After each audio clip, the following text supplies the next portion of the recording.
Hey, Brainiacs! Often in a math class, it's not fun and games. Of course, the satisfaction of solving a difficult math problem at home in your office is exhilarating, but when in class, it's mostly maximum concentration and lots of note taking. So when that rare moment comes in a math class where a comment hits you just right, in such a way where you can barely control your laughter, you never forget it. Today, I'm going to tell you about such a time for me. A comment a kid mumbled under his breath in my linear algebra class over 3 decades ago that practically split my gut with laughter. Welcome to Alien Institute. Okay, let's start with some background to the story. It was early in the undergraduate program in math for me. Most of us had finished the 3-semester calculus program and were pretty confident in taking our linear algebra class. That semester, I took the class with a professor I had never heard of. His name was Professor Biryuk.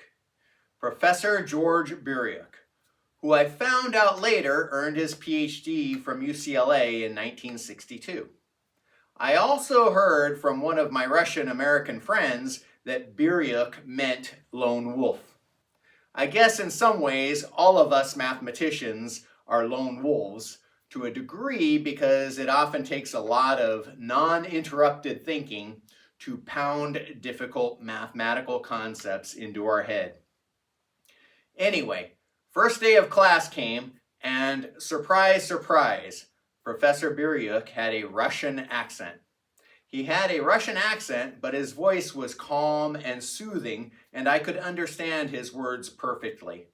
Concepts often were a different story. Back in those days, my thoughts were that math was a foreign language in itself, and that I didn't want to have to double translate through unclear English. That was never a problem with Professor Biryuk. Everyone understood his English. He was a really good teacher and gave you extra explanation time if you needed it. And often you would. For those who have taken linear algebra, you know how theoretical things can get. Anything from subspaces to eigenvalues. Take my word for it, for a young man, your head can begin to hurt from thinking too hard. Anyway, that about sets up the comment. Just one comment from a kid sitting right in front of me at the back of the class. One day, Professor Biryuk was showing us some topic of linear algebra on the board. I don't remember what it was, but I do remember it was extremely difficult. When I looked around the classroom, all I saw were blank stares. Some of the students in the front of the class got courageous and worked up some questions in order to grasp any understanding they could. All the questions rewound Professor Biryuk's example back to the very first step. He looked visibly disturbed, but as the good sport he was, he began to work through the problem again, only to be stopped by another question or two. As others realized they weren't the only ones that were confused, more questions came.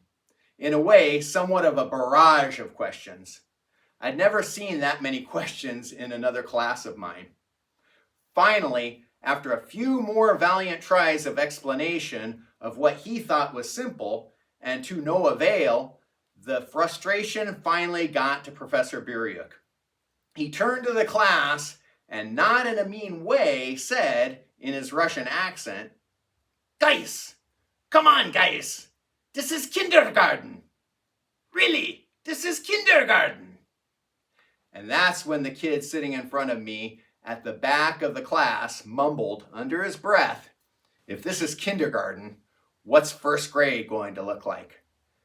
That was the moment I almost busted out laughing. Fortunately, I contained the laughter, but I definitely had tears of laughter in my eyes.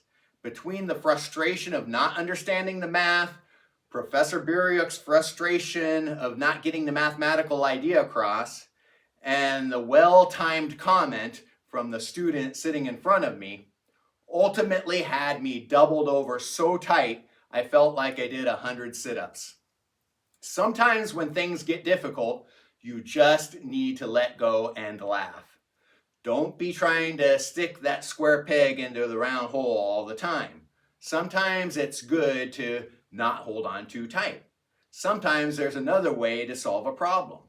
But most importantly, we just need time for difficult concepts to seep into our brain. I don't remember what he was teaching that day, but I do know I eventually understood it. Mathematical concepts have a way of slowly moving to the areas of the brain where there's understanding. But that takes time. Time can be your friend or enemy, but if you get to know it and how it works, then the dimension of time can become your friend. And if you give yourself enough time to understand many mathematical concepts, even the difficult ones, then one day you will look at those concepts and say to yourself, "This is kindergarten."